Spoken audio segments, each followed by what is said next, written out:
네, 안녕하세요. 네, 저는 그 관세사 2차 시험의 4교시 과목 무역실무 강사를 맡고 있는 김혜진 관세사라고 합니다. 네, 저는 이제 우리가 올해 이제 2022년이죠. 그래서 저는 2013년도에 관세사 2차 시험 합격을 하고 지금 현업에서 이제 9년 차 종사를 하고 있고요. 그리고 이제 관세 사무소의 대표로서 일을 하면서 무역실무 강사를 하고 있습니다.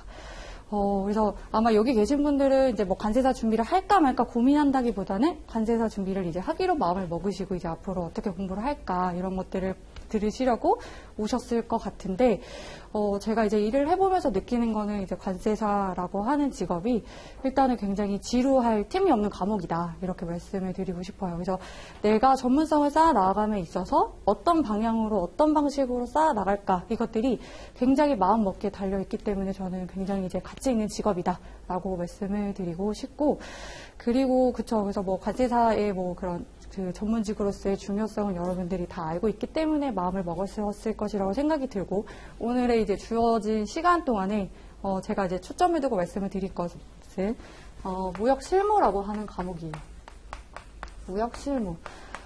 관세사 2차 시험의 마지막 과목이죠. 그래서 우리가 1차 시험을 붙더라도 결국 2차 시험을 봐야 되고, 그리고 그 2차 시험에 있어서도 마지막 종소리가 울릴 때까지 우리가 답안을 써 나가야 되는 파트가 이 무역실무인데, 어떻게 일단은 좀 이해를 돕기 위해서 무역실무, 물론 이미 공부하고 계신 분들도 계실 수도 있겠지만은, 무역실무는 말 그대로 우리가 수출입 거래, 전체적인 어떤 절차와 방법에 대한 이론, 그리고 그러한 이론에서 그치는 것이 아니라 그러한 무역 거래와 관련되어 있는 법규와 그리고 산 관행이라고 하는 것들을 접목시킨 어떻게 보면 하나의 실용 학문이라고 볼 수가 있어요. 그러다 보니까 이 무역실무라고 하는 과목에 대해서 굉장히 어려움을 느끼는 점이 뭐냐면, 일단 분량이 가장 많아요. 사실상 2차 4과목 중에서 분량이 가장 많다고 볼 수가 있어요.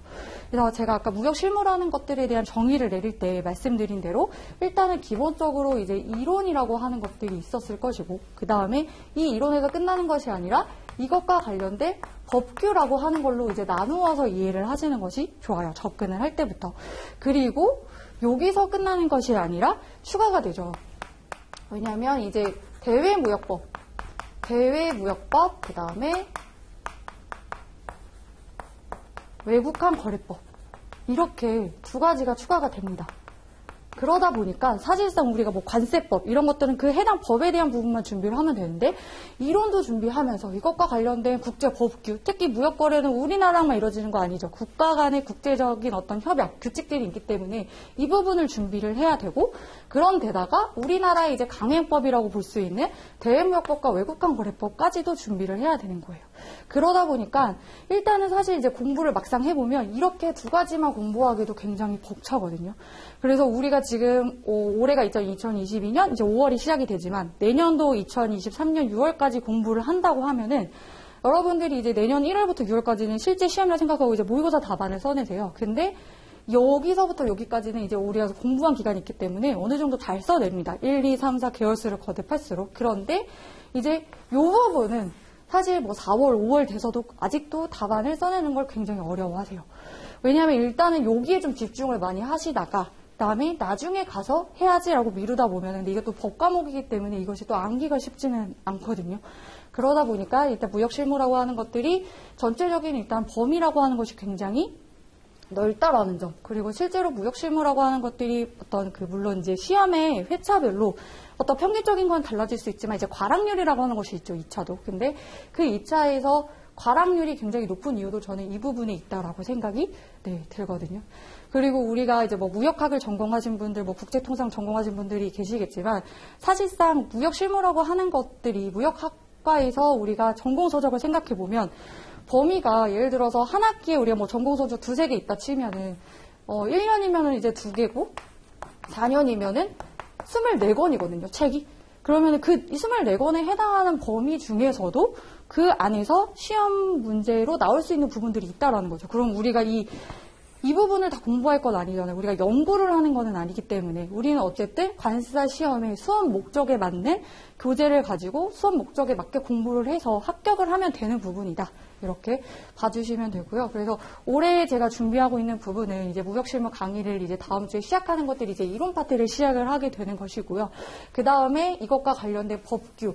그래서 무역실무 책을 이제 상권과 학원을 나누어서 이제 생각을 하고 있고, 그런 다음에 대무역법과 외국환거래법도 별개의 이제 교재를 두어서 전체적인 과정을 생각을 하고 있습니다. 네.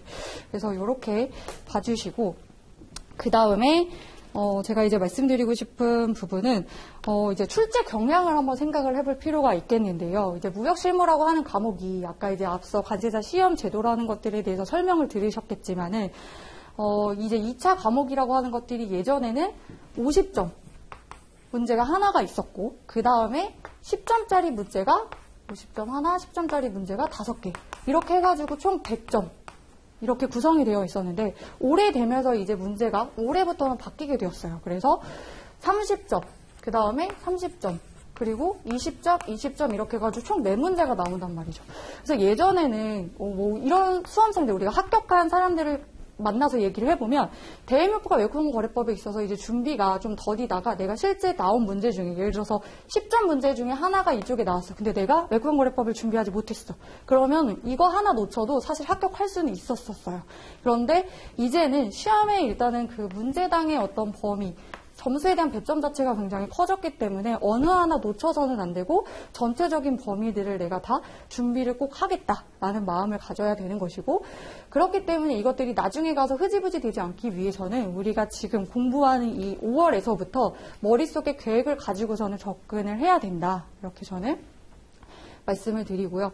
이게 이렇게 문제가 이렇게 유형이 바뀌게 되었다라는 거를 생각을 해보면 왜 바뀌게 되었을까? 일단은 그 기존에 있는 관세사 시험들이 특히 이제 무역실무 과목에 초점을 둬서 보면은 좀 단순히 이제 암기에서 쓰는, 그래도 우리가 8대 전문직이라고 하는 이 관세사 시험임에 불구하고 단순 암기에서 쓰는 어떤 지역적인 부분에서 누가 암기를 잘했냐를 따지고 합격 당락이 결정이 되는 것들에 대한 평가가 있었기 때문에 사실상 이제 단순 어떤 약수령의 문제는 조금 이제 우리가 지양하고, 그리고 좀 더 이제 점수에 대한 배점을 넓혀서 예를 들어서 우리가 운송이라고 하는 무역 과정에 있어서 이제 운송이라고 하는 걸 생각해보면 단순히 어떤 운송의 어떤 이론을 묻는 것이 아니라 어떤 이론상의 문제와 그리고 이것들과 관련된 협약, 국제 법규라고 하는 것들을 같이 물어서 어떤 유기적인 관계가 있는 내용들에 대해서 어떻게 보면 문제가 조금 더 이제 그 유형이 이런 식으로 달라지겠다라는 것들을 가지고 접근을 하면 되겠죠. 그래서 문제 유형이 이렇게 달라졌다고 해서 공부 방식이 크게 바뀌는 거는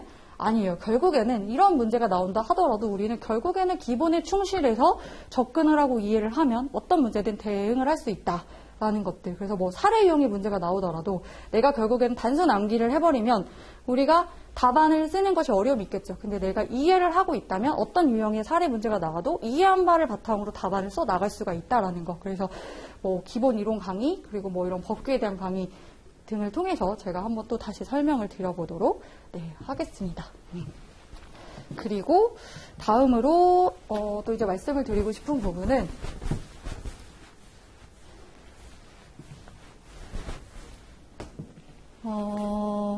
제가 이제 출제 경향은 일단은 이렇게 말씀을 드리고 좀 이제 준비 전략에 대해서 조금 말씀을 드리고 싶어요. 첫 번째 중요한 것은 사실 어떤 강사들이든 다들 중요하게 생각하는 것은 뭐냐면 저는 일단 핵심 키워드는 사실 다독이다. 이거는 어떤 강사든 동일하게 말을 할 거예요. 그런데 제가 이제 겪어보니까 단순히 다독이라고 하는 거는 이제 우리의 수험서를 많이 보는 거죠. 교재를 많이 보는 건데 많이 보는 게 다가 아니다라는 생각이 들어요. 많이 본다고 하는 것보다는 우리는 다독과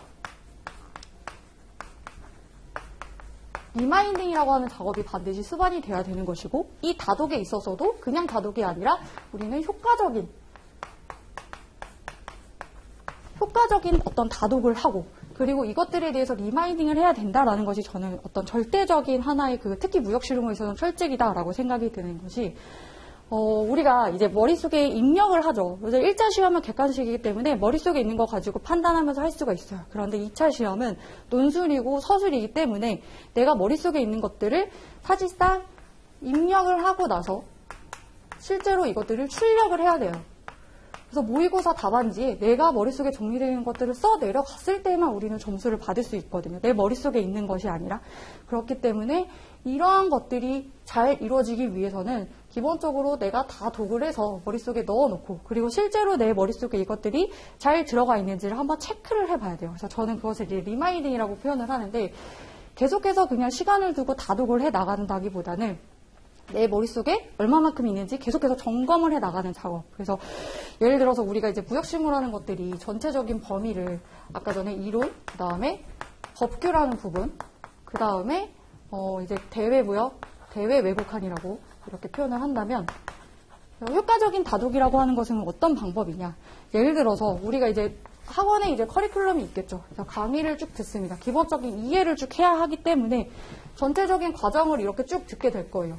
그러면 이거를 듣고 난 다음에 우리가 계속해서 반복적으로 다독을 해 나간다는 거죠. 근데 이 다독도 내가 이론을 보고 법규를 보고 대외무역법을 다 쭉 보고 나서 또 이렇게 한 바퀴를 또 다시 이렇게 쭉 도는 방식이 아니라 제가 생각하는 다독이 효과적인 다독은 이렇게 다독이라고 하는 것들을 각각 나누어서 접근할 필요가 있다는 거죠. 그래서 여러분들이 모의고사 시간에 쓰는 답안의 내용들을 보게 되면은 어떤 특정 문제에 대해서 답안을 잘 쓰세요. 양은 굉장히 많은데 그 내용 안에 어떤 이론적인 내용과 법규에 있는 내용들이 막 뒤섞여 있어요. 그런데 채점자로서 제가 접근을 해보니까 이렇게 뒤엉켜 있는 것보다는 내가 답안을 이론상에 있는 내용을 쓰고 이것들을 뒷받침할 수 있는 그런 관련된 법 규정을 명확하게 썼을 때 훨씬 키워드를 놓치지 않고 명확하게 고득점을 받을 수 있는 것 같더라.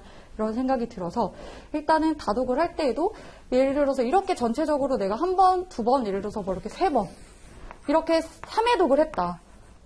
그런데 만약에 내가 이것들을 나누어서 3번씩 쭉쭉쭉 만약에 했다면 나는 진짜 전체적인 범위를 사실상은 이제 9번을 보게 되는 거거든요. 그래서 놓치지 않고 빠짐없이 우리가 보기 위해서는 이렇게 좀 나누어서 파트를 나누고 접근을 할 필요가 있다라는 생각이 들고 그리고 아직 무역실무를 공부하지 않은 분들은 제가 계속 이제 막 이론 법규라고 해서 도대체 그게 뭘까라는 생각이 드실 수도 있는데 뭐 쉽게 말해서 우리가 무역계약이라고 하는 거는요. 이제 물론 이제 수업 시간에 설명을 드리겠지만 계약이 성립이 되고 나서 계약이라고 하는 것들을 이제 우리는 이행을 하겠죠. 그리고 그런 계약들은 결국에는 종료가 됩니다.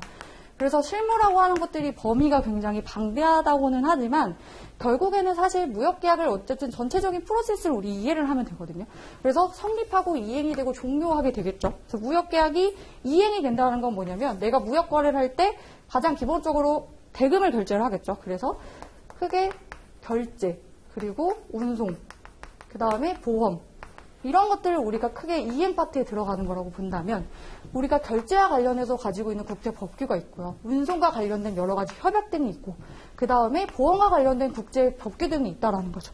그래서 이렇게 접근을 해주시면은 네, 될 것 같습니다. 그리고 이제 요 리마인딩 같은 경우에도 단순히 이제 내 머릿속에 어떻게 체크를 하지 않는데 이것도 효과적인 리마인딩 방법 등이 사실은 있는데 이런 것들은 제가 이제 수업 시간에 그때그때 이제 한번 제가 공부했던 방식들을 한번 소개를 드릴 것이고 그 다음에 이제 두 번째로 좀 중요하다라고 볼 수 있는 것은 뭐냐면 이제 두 번째 전략은 이제 기출문제라고 저는 말씀을 드리고 싶어요. 일단은 제 교재에는 이렇게 크게 세 파트로 나눠져 있기도 하지만 지금까지 관세사 시험에 기출이 된 무역실무와 관련된 내용들을 이제 교재에 이제 하나의 이제 부록으로 이제 넣어놓고 있어요. 그래서 이게 기출 문제는 사실상 이미 나온 문제이잖아요. 근데 관세사 시험의 특징이 뭐냐면 물론 이제 나온 데서만 나온다라는 것은 아니지만 나왔다는 곳에서 또 나오는 경우도 있고 나왔던 곳에서 또 나왔기 때문에 이제 안 나오는 게 아니라 나왔던 게 또 나왔다는 거는 왜냐하면 그 교수님들이 출제자인 교수님들이 봤을 때 중요하기 때문에 또 나오는 것이거든요. 그렇기 때문에 여러 번 나온 문제는 오히려 더더욱 내 것으로 만들어야 됩니다. 그래서 이 기출문제 있는 내용들을 수업을 들으시면서 꼭 그 부분들을 미리미리 준비를 해놓는 거죠. 그래서 관세사 시험의 기출문제도 나중에 가서 나는 다 이해하고 나서 정리할 거 하면 시간이 꽤 걸리기 때문에 일단은 공부하시면서 특히 기출문제들은 이렇게 표시를 다 해놓으시고 유독 더 많이 보고 이렇게 접근을 해주시는 것이 네, 중요할 것 같습니다. 네, 그리고 마지막으로 이제 전에 이제 수강기간이 되게 이제 오래전이지만 2013년도에 제 수강기간이 이제 3년이었어요. 그래서 3년이라는 기간 동안에 이제 저도 뭐 2차 시험을 봐서 떨어지기도 했고, 그리고 나서 이제 최종적으로 마지막에 2차 시험을 봤을 때를 돌이켜 생각을 해보면, 그리고 또 이제 관세사 이 시험 무역실무 과목을 또 강사로서 준비를 하다 보니 생각해보니까 요즘 들어서 내가 그렇게 공부했다면 이 수험 기간이 훨씬 더 줄었을 것 같다라는 생각이 많이 들더라고요. 그래서 돌이켜서 생각을 해보면 당연히 많이 공부 시간을 많이 그리고 열심히 하는 것들은 사실 수험생의 기본 덕목이긴 하죠. 근데 많이 열심히라고 하기에는 사실상 수험 기간이 길어질 수밖에 없어요. 무조건 그냥 많이 열심히 한다라는 것은. 그래서 우리는 어쨌든 주어진 시간 안에 어쨌든 다들 여러분들이 목표가 내년도 합격을 목표로 하고 계시잖아요. 그래서 많이 열심히라는 것보다는 조금 계획적으로 어떻게 하면 우리가 효과적이고 효율적으로 공부할 수 있을 건지를 끊임없이 고민을 하셔야 돼요. 어떻게 하면 효과적이고 내가 효율적으로 접근을 할 수 있을까에 대하여 고민을 해 나가면서, 그리고 그런 것들을 제가 수업 시간에 조금 이 부분에 대해서 내가 단순히 이해했던 것에서 그치는 것이 아니라 이런 것들은 이렇게 접근하면 좋겠다라고 해서 이해하기 쉬운, 제가 실제로 실무하면서 겪었던 그런 사례 등을 가지고 설명을 쭉 잘 해드릴 수 있으니까 이런 것들을 많이 기대를 해주시면은 좋을 것 같습니다. 그래서 아마 이제 설명의 시간이 제한적이다 보니까 다 이해하지 못한 부분도 계실 거고 또 궁금하신 점이 있으실 수 있는데, 뭐 그런 것들을 뭐 나중이라도 뭐 학원 게시판을 통해서 혹은 강의 시간에, 쉬는 시간에 강의 끝나고 언제든지 뭐 저한테 상담 요청하셔도 되고요. 그래서 그런 열린 마음으로 여러분들과 함께 공부를 수업을 준비해 나가도록 하겠습니다. 감사합니다.